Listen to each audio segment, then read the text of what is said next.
Շատերը այս ակումբին գիտեն իր տիտղոսներով, Չեմպիոնների լիգայում տարած հաղթանակներով, ֆուտբոլի պատմության ամենախոշոր տրանսֆերներով։ Մենք սովոր ենք այս թիմին տեսնել միշտ հաղթող, միշտ առաջինը, կարծես թե դա միշտ այդպես է եղել, բայց դա այդպես չի եղել։ Այս կարգավիճակի հետևում մի ճանապարհ է, որի մասին հազվադեպ են խոսում։ Ճանապարհ, որտեղ եղել են ոչ միայն հաղթանակներ, այլ նաև ճգնաժամեր, կոնֆլիկտներ եւ սխալ որոշումներ, որոնք փոխել են ամբողջ ակումբը։ Այս հաղորդման ընթացքում մենք կհասկանանք, թե ինչպես սովորական ուսանողական թիմը վերածվեց մի ակումբի, որը ճանաչվեց 20-րդ դարի լավագույնը։ Եվ ամենակարևորը, ինչի շնորհիվ այս թիմը կրկին ու կրկին դարձավ հաղթող, նույնիսկ այն պահերին, երբ թվում էր, թե դա անհնար է։ Արքայական թագի վերևում խաչ է։ Սա պարզապես դիզայն չէ, սա գաղափար է։ Գաղափար, որ հավատը վեր է ցանկացած կոչումից։ Եվ հենց այդ հավատի շնորհիվ է, որ այս թիմը բազմիցս հաղթել է խաղադաշտում։ Այդ թիմը Ռեալ Մադրիդն է։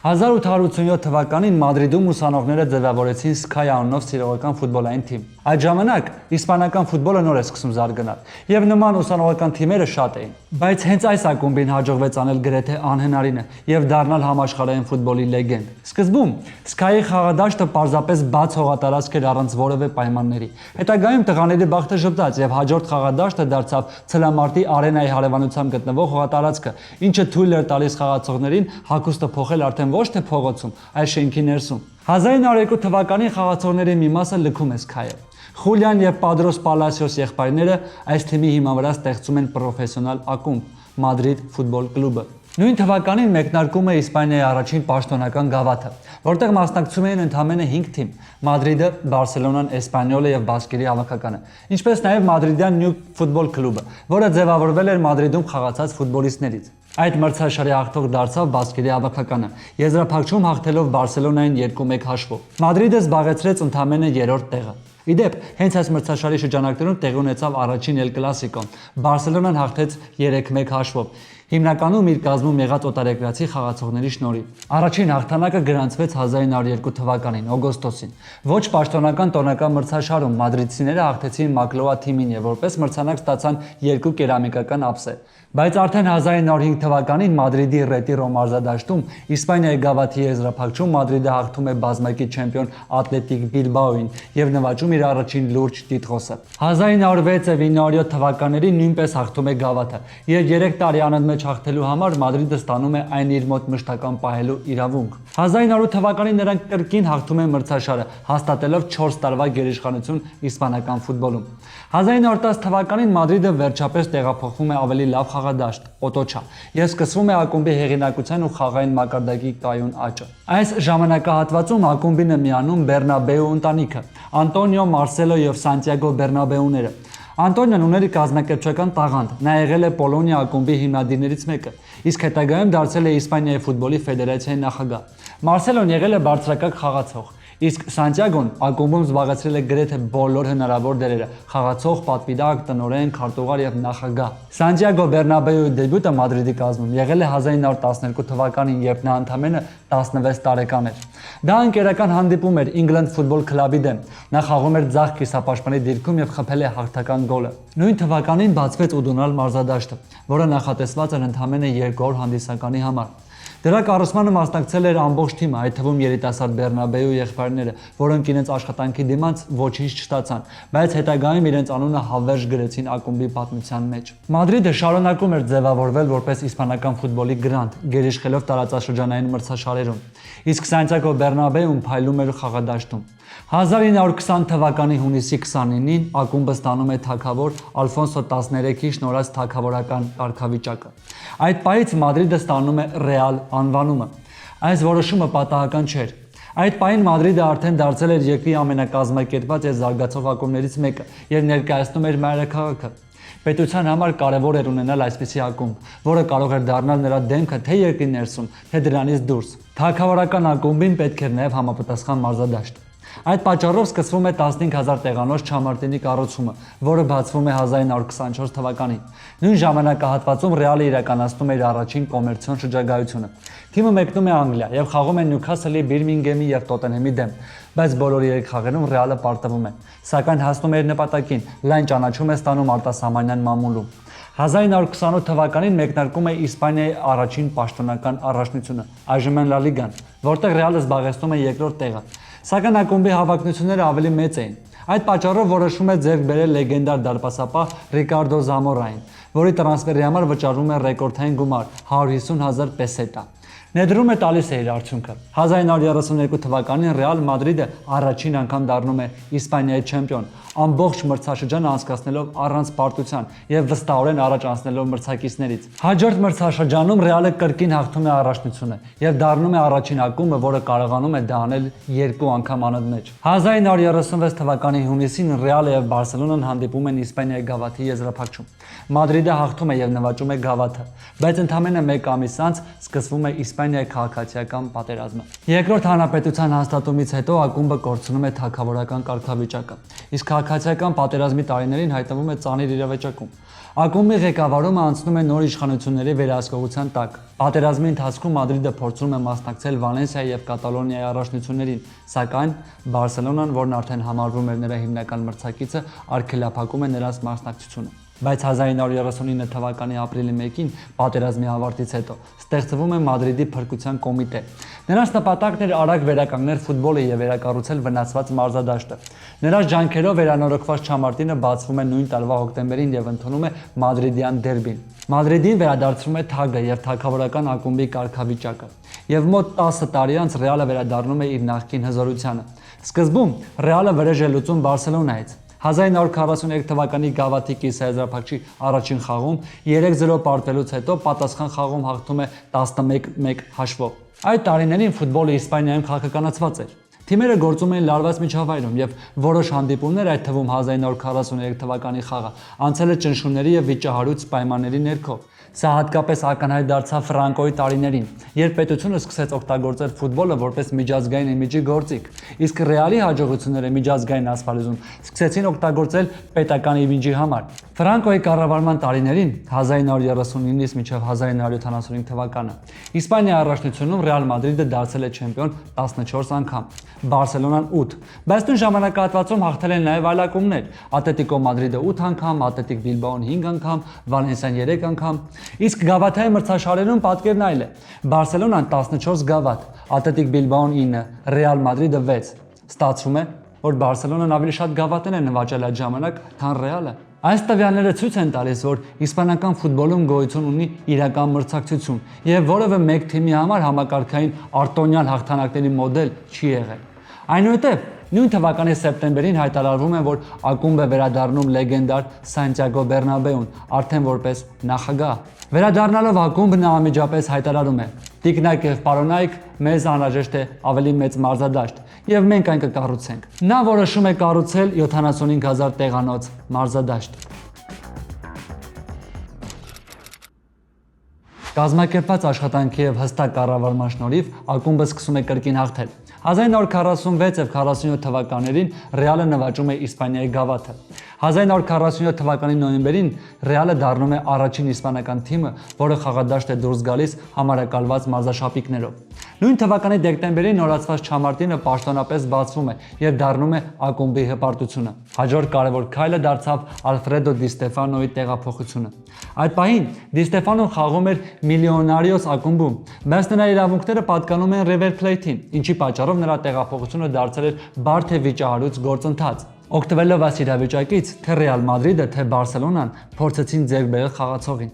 Գործընթացի միջամտեցին Իսպանիայի ֆուտբոլի իշխանությունները, առաջարկելով տարօրինակ լուծում։ Խաղացողը պետք է հերթով հանդես գար երկու ակումբներում։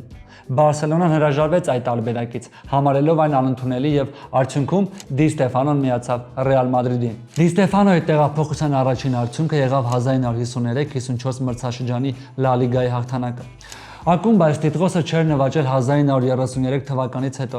21 տարի անց երկրպագուները կրկին հնարավորություն ստացան տոնելու այն գլխավոր մարզիչ Էնրիկե Ֆերնանդեսի շնորհիվ։ Սանտիագո Բեռնաբեուի ջանքերը Մադրիդը համաշխարհային ֆուտբոլի լեգենդ դարձնելու ուղղությամբ անմիջապես գնահատվեցին։ 1955 թվականի հունվարի 4-ին ակումբի ղեկավարությունը ժողովի ժամանակ առաջարկեց մարզադաշտը վերանվանել Սանտիագո Բեռնաբեուի անունով։ Առաջարկը ընդունվեց եւ Չամարտինը վերանվանվեց Սանտիագո Բեռնաբեու։ Բեռնաբեուն նաև աջակցեց եվրոպական մրցաշար ստեղծելու գաղափարին, բարձելու համար, թե որ թիմն է լավագույնը մրցամաքում։ Ավելին, նա անձամբ մասնակցել է այդ մրցաշարի ստեղծմանը, այժմյան Չեմպիոնների լիգան։ Ռեալը իր դեբյուտը եվրոպական ֆուտբոլում կատարեց 1955 թվականի սեպտեմբերի 8-ին Ժնևում, Սերվետի դեմ խաղում եւ հաղթեց 2-0 հաշվով, գրանցելով իր առաջին հաղթանակը Եվրոպայում։ Հաղթելով Սերվետին եւ հաղթահարելով այնպիսի ուժեղ մրցակիցների, ինչպիսիք էին Բելգրադի Պարտիզանը եւ Միլանը, Ռեալ Մադրիդը հասավ եզրափակիչ եւ Փարիզում 4-3 հաշվով հաղթեց Ռեյմսին։ Այս հաղթանակով Ռեալը առաջին անգամ պաշտոնապես դարձավ Եվրոպայի լավագույն թիմը։ 1957 թվականի մայիսի 30-ին 125,000 երկրպագուի աչքի առաջ Ռեալ Մադրիդը երկրորդ անգամ հաղթեց եվրոպական գավաթը, եզրափակչում 2-0 հաշվով առավելության հասնելով Ֆիորենտինայի նկատմամբ։ Եվ սա դեռ վերջը չէր։ Հաջորդ տարիներին Ռեալը եւս 3 անգամ անընդմեջ հաղթեց եվրոպական գավաթը, ընդհանուր հաղթանակների թիվը հասցնելով 5-ի։ Այդ տարիներին թիմի առաջատարներն էին լեգենդար ֆուտբոլիստներ Ալֆրեդո Դի Ստեֆանոն եւ Ֆերենց Պուշկաշը։ 1960 թվականին առաջին անգամ անցկացվեց միջմրցամաքային գավաթը, որտեղ Կոպա Լիբերտադորեսի հաղթող Պենյարոլը հանդիպեց Եվրոպայի չեմպիոն Ռեալ Մադրիդի հետ։ Առաջին խաղը Ուրուգվայում ավարտվեց 0-0 հաշվով։ Պատասխան խաղում Ռեալը հաղթեց 5-1 հաշվով եւ այդ տարի դարձավ աշխարհի լավագույն թիմը։ Այսպես, ընդամենը 60 տարվա ընթացքում ակումբը ուսանողական փոքր թիմից վերածվեց համաշխարհային ֆուտբոլի լեգենդի եւ ստացավ թագավորական կարգավիճակ։ Եվ այս ամենը հնարավոր դարձավ ճիշտ կառավարման շնորհիվ եւ առաջին հերթին Սանտիագո Բեռնաբեուի շնորհիվ։ Մարդ, ով մանկությունից սկսած ամեն կերպ օգնել է Մադրիդին, նախ կառուցել է մարզադաշտ, հետո խաղացել է թիմում, ապա դարձել է մարզիչ եւ վերջում ակումբի պատմության ամենամեծ նախագահը։ Ռեալ Մադրիդի օրինակը ցույց է տալիս, որ իրական գերազանցությունը գալիս է ոչ թե մեկ հաջող մրցաշրջանից, այլ երկարաժամկետ մտածողությունից, ճիշտ ներդրումներից եւ կառավարման հստակ ռազմավարությունից։ Wilco Wef Management-ը առաջարկում է ներդրումային եւ ակտիվների կառավարման լուծումներ նրանց համար, ովքեր ցանկանում են կառուցել երկարաժամկետ կայուն եւ վերահսկելի ֆինանսական ռազմավարություն։ Մանրամասների համար անցեք հղումով կամ սկանավորեք QR կոդը։ 1960-ականներին Ռեալ Մադրիդը առաջին անգամ դուրս մնաց եվրոպական գավաթից։ Բարսելոնայի դեմ խաղում պարտվելով 2-1 հաշվով։ Եվրոպայում Ռեալը սկսեց անկում ապրել, սակայն Իսպանիայում ակումբը շարունակում էր գերիշխել։ 1961 թվականից սկսած այն 5 անգամ անընդմեջ դարձավ չեմպիոն, անկախ բոլոր դժվարություններից։ 1964 թվականի հունիսի 27-ին Ալֆրեդո Դի Ստեֆանոն անցկացրեց իր վերջին պաշտոնական խաղը Ռեալ Մադրիդի կազմում։ Խաղը կայացավ Վիեննայի Պրատեր մարզադաշտում եվրոպական գավաթի եզրափակչում, որտեղ Ռեալը հանդիպեց Միլանյան Ինտերին եւ պարտվեց 3-1 հաշվով։ Դի Ստեֆանոն կոնֆլիկտ ուներ գլխավոր մարզիչ Միգել Մունյոսի հետ եւ Սանտիագո Բեռնաբեուն կանգնեց մարզչի կողմը։ Նախագահը առաջարկեց խաղացողին մնալ ակումբում այլ դերով, սակայն նա հրաժարվեց եւ պայմանագիր ստորագրեց Էսպանյոլի հետ։ Թիմը կորցնելով իր գլխավոր աստղին, որոշակի փոփոխություններ կատարեց ընդգրկելով երիտասարդ խաղացողներին։ 1966 թվականի մայիսի 11-ին Ռեալ Մադրիդը նվաճեց իր 6-րդ եվրոպական գավաթը, 2-1 հաշվով հաղթելով Բելգրադի Պարտիզանին։ Միաժամանակ ակումբը շարունակում էր հաղթել նաեւ Իսպանիայի առաջնությունում։ 1970-71 մրցաշրջանում Ռեալը դեբյուտ կատարեց UEFA-ի այժմյան Եվրոպա լիգայի գավաթում։ Սերուսքայինները հասան եզրափակիչ, որտեղ մրցեցին Չելսիի հետ։ Երկխաղադիմակայությունում ուժեղ գտնվեց անգլիական թիմը։ Աստիճանաբար ավարտին էր մոտենում Միգել Մունյոսի դարաշրջանը։ Նա դարձել է Ռեալի գլխավոր մարզիչ դեռևս 1960 թվականին եւ 14 մրցաշրջանի ընթացքում բոլոր մրցաշարերում միասին նվաճել էր 14 գավաթ։ 1974 թվականին Սանտիագո Բեռնաբեուն ազատեց նրան պաշտոնից։ Դրանից հետո սկսվեց մարզիչների հաճախակի փոփոխությունների շրջան։ Ռեալի գեղեցիկ տեխնիկական խաղը աստիճանաբար փոխվեց ավելի կոշտ ֆիզիկական պայքարի վրա հիմնված ֆուտբոլով։ Սակայն երկրպագուները ցանկանում էին տեսնել իրենց սիրելի թիմի գեղեցիկ խաղը։ Ցավոք, այդ հույսերը լիովին չիրականացան։ Սանտիագո Բեռնաբեուն առողջական խնդիրների պատճառով թողեց նախագահի պաշտոնը։ 1978 թվականի հունիսի 2-ին մահացավ Սանտիագո Բեռնաբեուն։ Նրա մահը ավարտեց Ռեալ Մադրիդի պատմության մեջ բացառիկ 35 տարվա նախագահությունը։ Պաշտոնի համար անցկացված ձևական քվեարկությունից հետո նախագահի պաշտոնը ստանձնեց Լուիս Դե Կարլոսը, ակումբի նախկին ղեկավարներից մեկը։ Նրա հաղթանակը կանխատեսելի էր, քանի որ իրենից բացի նախագահի պաշտոնի համար պայքարում էին գինեկոլոգ եւ կրպակի վաճառող։ 1980 թվականի հունիսի 4-ին Սանտիագո Բեռնաբեու մարզադաշտում անցկացվեց Իսպանիայի գավաթի եզրափակիչ, որը կարելի էր անվանել ամենառեալական եզրափակիչը պատմության մեջ։ Ռեալ Մադրիդի եւ Կաստիլիայի միջև ակումբի երկրորդ թիմի։ Կաստիլիային հաջողվել էր եզրափակիչ հասնել հաղթելով առաջին դիվիզիոնի 4 թիմերի, սակայն եզրափակչում Ռեալ Մադրիդը վստահ հաղթեց 6-1 հաշվով։ 80-ականների երկրորդ կեսը իսկապես անհավանական էր։ Ռեալը նվաճեց 2 UEFA-ի գավաթ եւ 5 անընդմեջ Իսպանիայի չեմպիոնություն։ Նախ 1982 թվականի մայիսի 19-ին Ալֆրեդո Դի Ստեֆանոն վերադարձավ ակումբ եւ նշանակվեց գլխավոր մարզիչ։ Նա 2 տարվա պայմանագիր ստորագրեց եւ անմիջապես հաղթեց թիմի համար արդեն 5-րդ անընդմեջ չեմպիոնությունը եւ սահմանեց նոր ռեկորդ՝ 38 խաղում խփելով 107 գոլ։ Սակայն 83-84 մրցաշրջանի ավարտից հետո նա կրկին հեռացավ ակումբից։ Այդ տարիների հիշարժան խաղերից էր Անդերլեխտի դեմ խաղը Բեռնաբեուում։ Էմիլիանո Բուտրագենոն փայլեց ամբողջ Եվրոպայում իր անհավանական խաղով։ Բելգիական թիմը առաջին խաղում Բրյուսելում հաղթել էր 3-0 հաշվով եւ գրեթե ապահովել էր հաջորդ փուլ դուրս գալը։ Բայց Բուտրագենոն քանդեց նրանց բոլոր ծրագրերը, խփելով 3 գոլ եւ Ռեալը հաղթեց 6-1 հաշվով։ Այս տարիներին թիմի առաջատարներն էին Բուտրագենոն եւ Ուգո Սանչեսը։ Փաստորեն Ռեալի քամբեքերը դեռ 80-ականներից են սկսվել։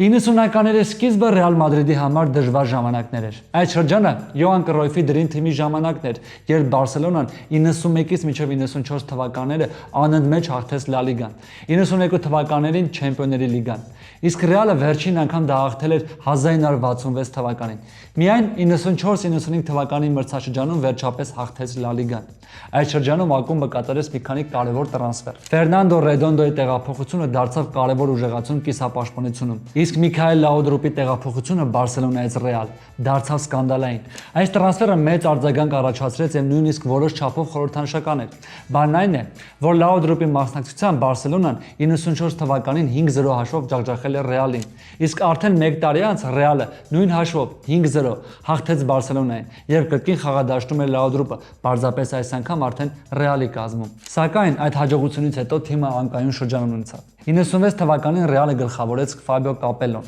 Նա կարողացավ վերադարձնել թիմային կարգապահությունը եւ այդ մրցաշրջանում դարձավ Իսպանիայի չեմպիոն։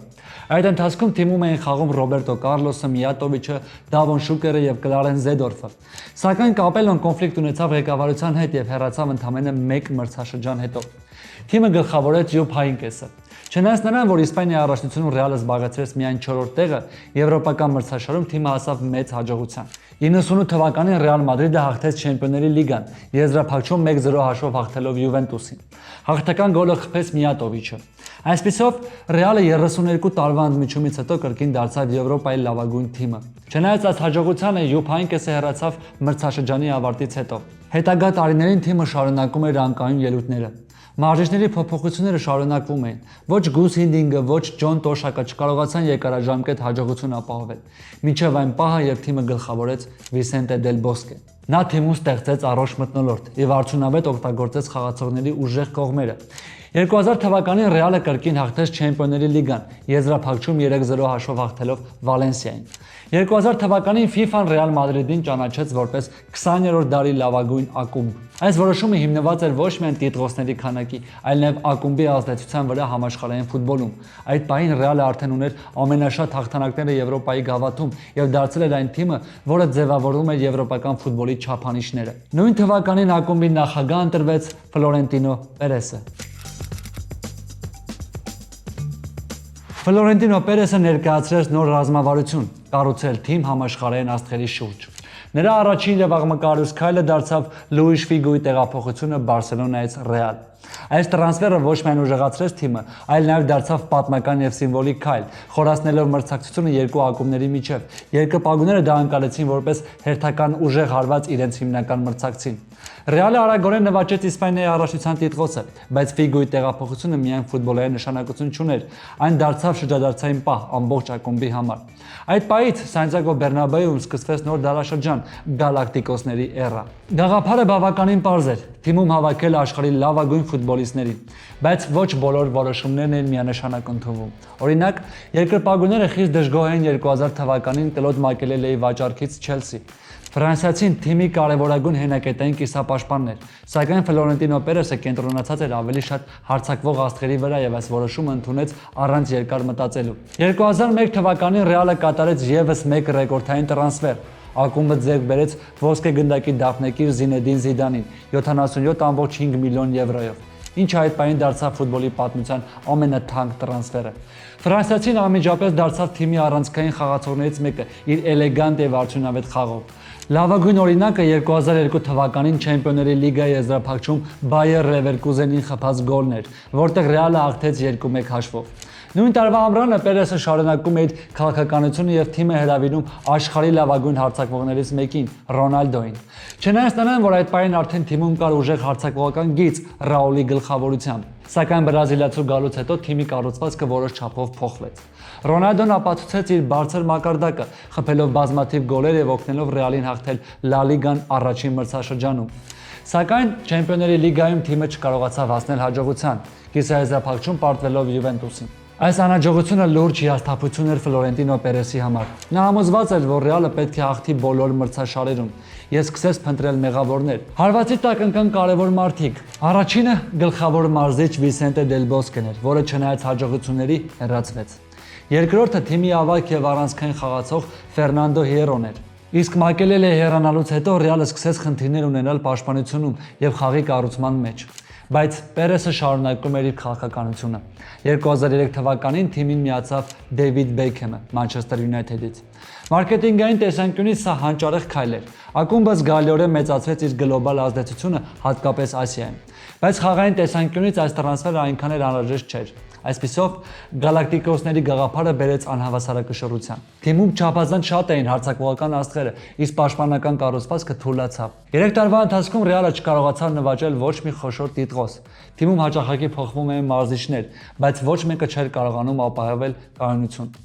Միաժամանակ, չնայած սպորտային խնդիրների, ակումբի ֆինանսական վիճակը զգալիորեն բարելավեց։ Պերեսը կարողացավ նվազեցնել մեծ պարտքը եւ դարձնել Ռեալը տնտեսական առումով ավելի կայուն։ 2006 թվականին Ֆլորենտինո Պերեսը հրաժարական տվեց։ Նույն թվականին նոր նախագահ ընտրվեց Ռամոն Կալդերոնը։ Նա փորձեց ուղղել թիմի կառուցվածքային խնդիրները, ավելի մեծ ուշադրություն դարձնելով բալանսի եւ կազմի համալրմանը։ Ֆաբիո Կապելոն վերադարձավ Սանտիագո Բեռնաբեու։ Նա կրկին հաջողության հասավ, ինչպես իր առաջին գալստյան ժամանակ։ Նա ձևավորեց բավականին մրցունակ թիմ գալակտիկոսների եւ նորեկ ֆուտբոլիստներից։ Նա ստիպեց Ռեալի երկրպագուներին դեժավյու ապրել։ Առաջին մրցաշրջանում դառնալով Իսպանիայի չեմպիոն եւ կրկին հեռացավ ակումբից հաղթանակից անմիջապես հետո։ Հաջողության ալիքի վրա Ռամոն Կալդերոնը որոշեց ակտիվ աշխատել տրանսֆերային շուկայում։ Թիմին միացան Արիան Ռոբենը եւ Ուեսլի Սնեյդերը։ Բեռնարդ Շուստերը, ով մարզչական փոփոխությունների արդյունքում փոխարինեց Կապելոին, կարողացավ հաղթել Լա Լիգան, մեծապես օգտվելով Բարսելոնայի ճգնաժամից եւ մյուս մրցակիցների թուլությունից, ոչ թե կատարած նոր տրանսֆերների շնորհիվ։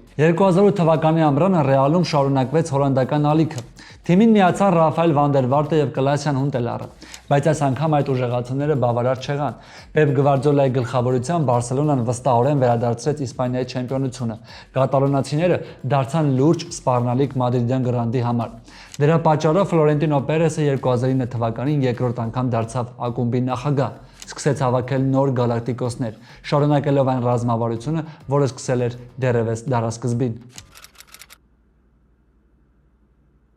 Կարևոր հանգամանքը այն էր, որ Պերեսը փորձում էր ամբողջությամբ վերացնել Կալդերոնի ժամանակաշրջանի ազդեցությունը, ազատելով նրա նշանակած աշխատակիցներին եւ վաճառելով այդ ընթացքում ձեռք բերված որոշ խաղացողների։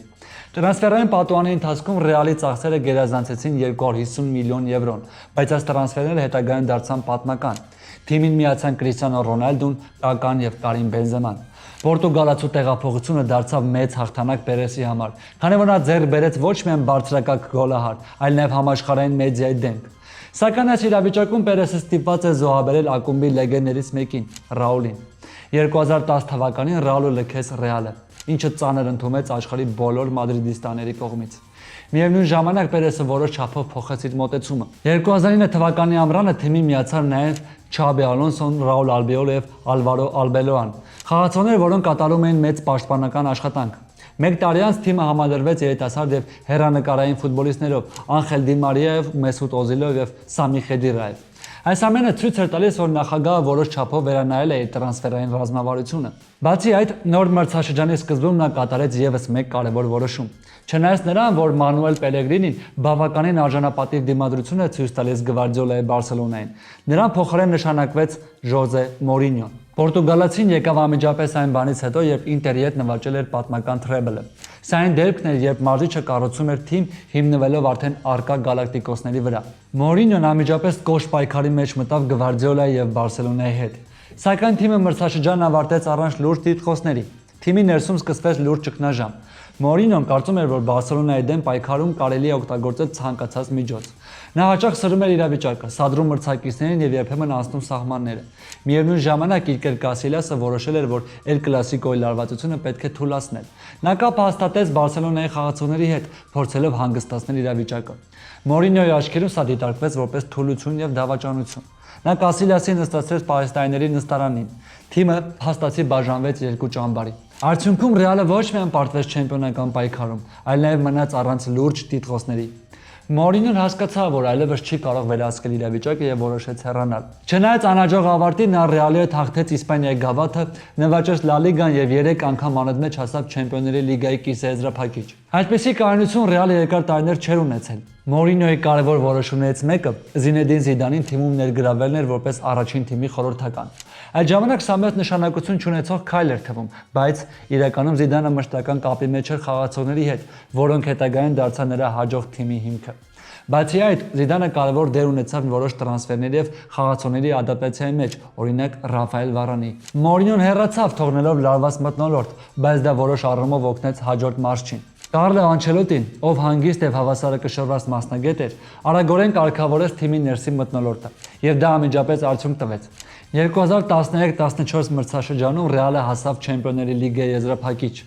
Եզրափակչում թիմը հաղթեց Ատլետիկոին եւ նվաճեց իր 10-րդ Չեմպիոնների լիգայի տիտղոսը՝ Լա Դեսիման։ Սա պատմական նվաճում էր ակումբի համար։ Սակայն չնայած հաջողությանը, Ֆլորենտինո Պերեսը որոշեց հեռացնել Անչելոտիին, քանի որ թիմը չկարողացավ հաղթել Լա Լիգան հաջորդ մրցաշրջաններում։ Անչելոտիի հեռանալուց հետո թիմը գլխավորեց Ռաֆայել Բենիտեսը։ Չնայած նրան, որ նա փորձառու մարզիչ էր, նա չուներ անհրաժեշտ հեղինակություն եւ չէր կարողանում կառավարել թիմը։ Բացի այդ, Ռեալը նրա ղեկավարությամբ վատ էր խաղում մեծ խաղերում։ Պերեսը հասկացավ, որ իրավիճակը վերահսկելի չէ եւ 2016 թվականի սկզբին կատարեց ռիսկային փոփոխություն։ Թիմի գլխավոր մարզիչ նշանակեց Զինեդին Զիդանին, գրեթե առանց բարձր մակարդակի մարշական փորձի։ Սակայն նրա հեղինակությունը որպես ֆուտբոլիստ օգնեց արագորեն շահել թիմի վստահությունը։ Զիդանի հաջողությունը տակտիկական բարդ լուծումների մեջ չէր։ Նա չէր ստեղծում բարձ սխեմաներ կամ նորարարական լուծումներ։ Նրա գլխավոր ուժը թիմի կազմն էր։ Այդ պահին Ռեալը ուներ իրենց դիրքերում լավագույն ֆուտբոլիստներին։ Զիդանը ընտրում էր ավելի պարզ մոտեցում, հարմարվում էր մրցակցին, խաղալով նույն կամ շատ մոտ տակտիկայով ինչ դիմացի թիմը, բայց տարբերություն ստեղծում էր խաղացողների խաղամակարդակը։ Նրա ֆուտբոլիստները նույն իրավիճակներում պարզապես ավելի բարձր որակ էին ցույց տալիս եւ հենց այդ միջոցով գտնում էին հակաքայլեր մրցակցի խաղին։ Այսպես ձևավորվեց մի թիմ, որը չէր հաղթում բարդ տակտիկական հաշվարկներով, այլ հաղթում էր իր ֆուտբոլիստների անհատական որակների շնորհիվ։ Եվ հենց այս մոտեցումն էլ բերեց 3 անընդմեջ Չեմպիոնների լիգայի հաղթանակների։ Հետագայում վերադառնալով թիմ, Զիդանը նաև կարողացավ կրկին հաղթել Լա Լիգան։ Զիդանի հեռանալուց հետո վերադարձավ Կարլո Անչելոտին։ Նրա հանգստությունը, սառնասրտությունը եւ ֆուտբոլիստների շատ լավ ճանաչելը ստեղծեցին մի միջավայր, որտեղ թիմը չէր կոտրվում նույնիսկ ամենաբարդ պահերին։ Այս ամենը դարձան հիմք, որի վրա կառուցվեցին հայտի քամբեքերը եւ ռեմոնտադաները։ Նա կարողացավ միավորել փորձառու խաղացողներին Բենզեմային, Մոդրիչին, Կրոսին եւ նոր սերնդին Վինիսիուսին, Ռոդրիգոին, Վալվերդեին, ստեղծելով կայուն եւ մրցունակ թիմ։ Այսօր Ռեալ Մադրիդը մտնում է նոր փուլ։ Այդ փուլում կարևոր դեր ունի Ալվարո Ալբելոան, ակումբի սանը, որը անցել է Ռեալի բոլոր տարիքային համակարգերով։ Նա շատ լավ հասկանում է ակումբի ներսի մշակույթը, մտածողությունը, արժեքները եւ հենց այդ պատճառով փորձում է կառուցել թիմ, որը հիմնված կլինի ոչ միայն տաղանդի, այլ նաեւ ֆուտբոլիստներով, ովքեր մեծացել են Ռեալ Մադրիդի համակարգում եւ գիտեն, թե ինչ է նշանակում խաղալ այս թիմում, որոնց հետ Ռեալը կառուցում է իր ապագան։ Ռեալ Մադրիդի պատմությունը միայն հաղթանակների մասին չէ։ Սա սկզբունքների պատմություն է, որոնք ձևավորվել են տասնամյակների ընթացքում։ Այս ակումբը իր երկրպագուներին սովորեցրել է մի կարևոր բան՝ հաղթելու կարողությունը։ Ոչ միայն խաղադաշտում, այլև դրանից դուրս, որովհետև այստեղ հաղթանակը պատահականություն չէ, այլ համակարգի բնավորության եւ սեփական անձի նկատմամբ բարձր պահանջների արդյունք։ Եվ հենց այդ պատճառով Ռեալի համար պարտությունը երբեք վերջ չի եղել։ Այն դարձել է մի կետ, որից հետո պետք է վերադառնան ավելի ուժեղ։ Այս փիլիսոփայությունը մարմնավորել են այն ֆուտբոլիստները, որոնք դարձել են ակումբի խորհրդանիշներ, այդպիսիք են Ռաուլը, Իկեր Կասիլիասը, Սերխիո Ռամոսը։ Նրանք պարզապես չեն հաղթել տիտղոսներ, նրանք սահմանել են այն չափանիշը, թե ինչ է նշանակում լինել Ռեալ Մադրիդի ֆուտբոլիստ։ Հավատարմություն ակումբին, պատասխանատվություն արդյունքի համար եւ պատրաստակամություն գնալ միջև վերջ ցանկացած խաղում։ Հենց այդ պատճառով Ռեալ Մադրիդը դարձել է հաղթել բառի հոմանիշը։